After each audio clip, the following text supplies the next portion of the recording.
Guys, to me, Ahsoka Episode 6 is a revelation. Not only is it my favorite episode of the series so far, but I think it proves that Dave Filoni has the vision to take Star Wars into the future. We finally got to see the new galaxy. We finally got to see Thrawn and Ezra. So many expectations going into this, and my mind was freaking blown at the execution and the reveal. So I want to break down my thoughts on this, why I think this episode is so damn good, and such a sign of why they should just hand everything over to Dave Filoni. But I also want to just say thank you to everybody that backed Unity, my comic book that was on Kickstarter. We wrapped the campaign, raised over $68,000, and now the team and I get ready to do the work and create this incredible book for you guys. So thank you to everybody that supported, and if you want to buy the book when it is finished, there will be an opportunity to do that sometime next year. Oh my goodness, was there a lot of build up to this episode, the 6th in the Ahsoka series. There were so many questions going into this, like, what's up with Thrawn? What is the deal with this new galaxy? Is Ezra alive? Has he changed? What's going on with him? What's going on with the Night Sisters and Morgan Elsbeth's connection to them and to Thrawn? What's up with Baylan and this power that he's seeking? And we got treated to a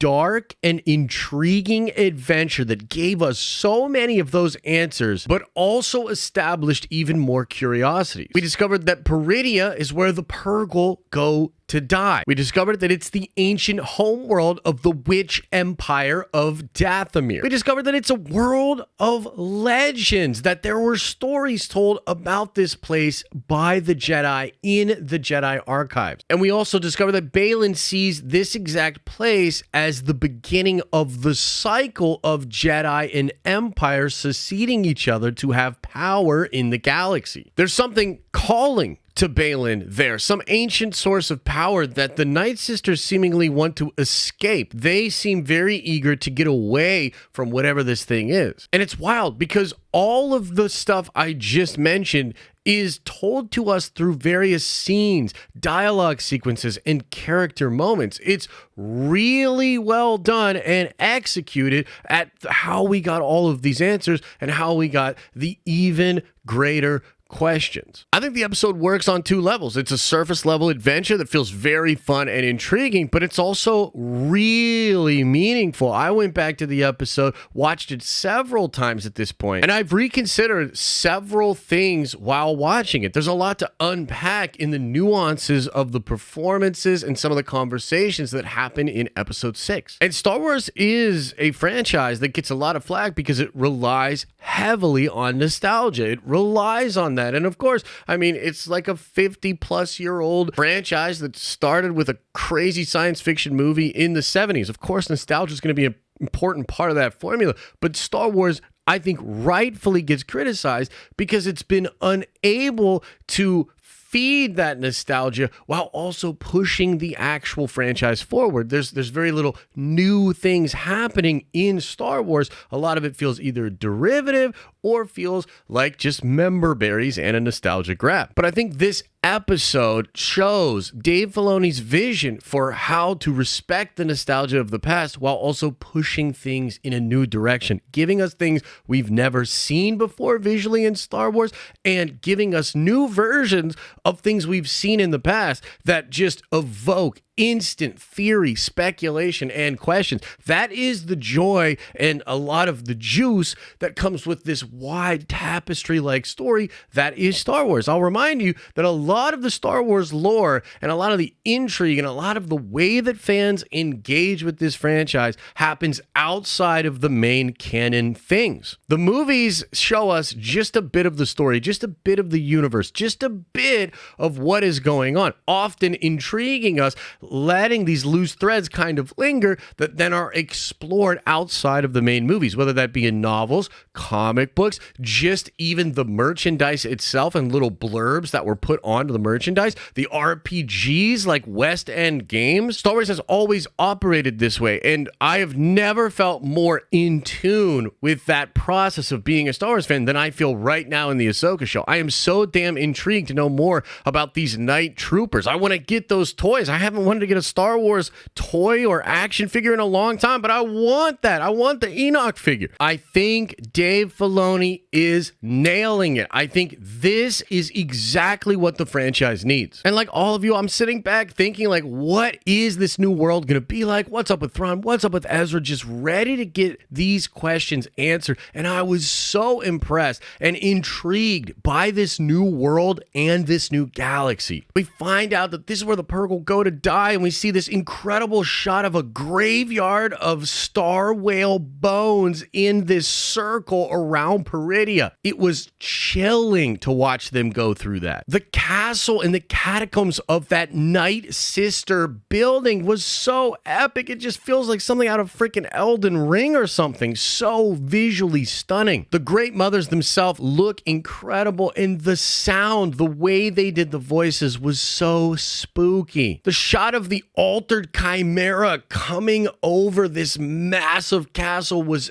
stunning, just visually so damn cool. And I loved the look of the night troopers and of Enoch and of Thrawn. It's so awesome. I love the look of the wolves. I love the look of the bandits. I even love the freaking lobster people. And of course, I loved the new design for Ezra Bridger. And, you know, shout out to Eman Esfandi, because I think he absolutely nailed that performance as Ezra. He got all the mannerisms right, the way that he speaks. It's like so good. Like I can see why they went with this dude. But my main point is that all of these answers and all of these questions, all of the intrigue that was brought in this new freaking galaxy, it was done in such a perfect visual way. I absolutely loved it. And as far as what we get with Thrawn and Ezra, right, the answer to that crazy long question that's set up at the end of Rebels, I was very impressed with the way that Filoni went with this. Grand Admiral Thrawn seems like his usual self, but he also seems just a bit shook. There was a moment where he pauses after Morgan Elsbeth says maybe we should have more troops out there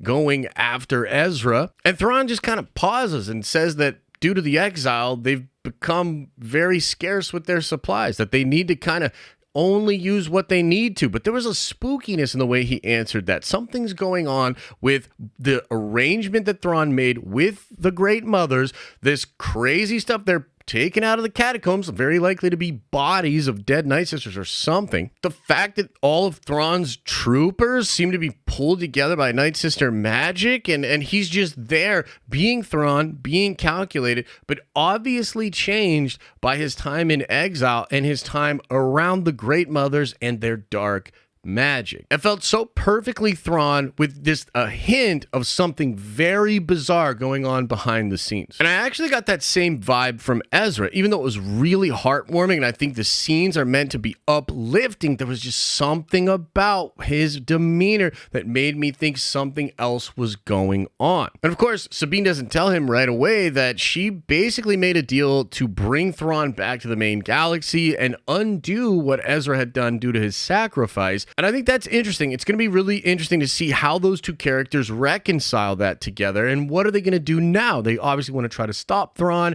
and stop the Night Sisters from going into our galaxy. And then maybe the most intriguing aspect of the episode actually has to do with Baylan and the thing that's calling to him, this dark source of power, which is maybe the thing that Thrawn and the Night Sisters really want to get away from. And I wonder if that'll connect to Ezra and the fact that Ezra is not with Thrawn or the Night Sisters, but supposedly has some new Force abilities and has learned things about the Force in his exile. And there was an old leak for a Rebels sequel animated series, which apparently was going to be what Filoni was originally going to do with these characters. After Rebels, he had an idea for where Ezra and Thrawn went, and a show was going to happen, an animated show that was going to explore that based on Ahsoka and Sabine. And a lot of people think that just ended up becoming the Ahsoka live action show, which is why we never got that animated series. But in that leak for the animated series, Ezra was going to have a new master, an old Rakatan, that was going to be teaching him interesting things about the Force. And I'm going to talk more about this in other videos, but I would absolutely love for a Rakatan dark master to have taught Ezra some interesting things. Maybe Ezra himself has a little dark side stuff going on as well.